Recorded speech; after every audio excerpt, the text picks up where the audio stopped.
Hello guys, hari ni kita nak masak sayur kacang buncis goreng yang sangat sedap, mudah dan cepat untuk dibuat.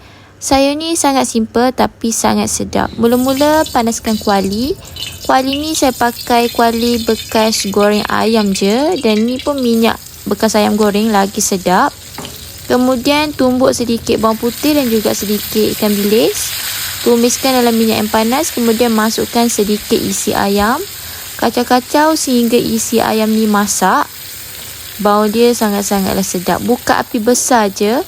Kemudian pecahkan 1 biji telur. Kacau-kacau sehingga telur tu masak. Yang ini optional. Kalau korang tak nak letak telur pun tak apa. Kalau ada udang boleh masukkan udang, lagi sedap. Kalau tak ada udang, masukkan ayam pun dah okey. Kalau tak ada ayam, tak payah letak ayam pun tak apa guys. Kemudian masukkan kacang buncis. Buka api besar. Kacau-kacau sehingga kacang buncis ni masak, layu dan lembut.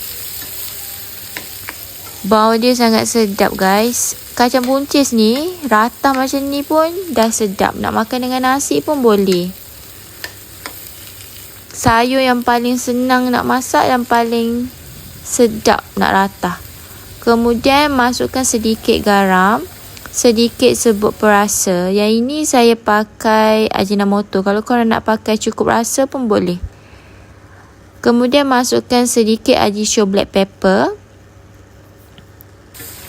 Kacau-kacau sehingga sayur ni lembut sikit dan bertukar warna.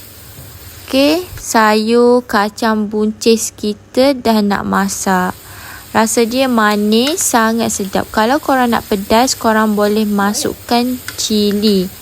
Cili api tu korang tumbuk, masukkan sekali. Yang ini sebab kita nak makan sekali dengan budak-budak, so kita tak buat pedas lah. Sayur kacang buncis goreng is done. Sangat sedap guys, korang patut try masak dekat rumah. Senang je nak buat dan sangat sedap. Ni kalau beli kat kedai ni, 1 pinggan dah berapa ringgit. Buat kat rumah je. Sedap, jimat, mudah dan cepat. Sayur goreng kita siap untuk dihidang. Sayur goreng is done. Selamat mencuba dan selamat menjamu selera.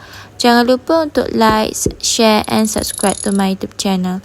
Bye, jumpa lagi. Assalamualaikum.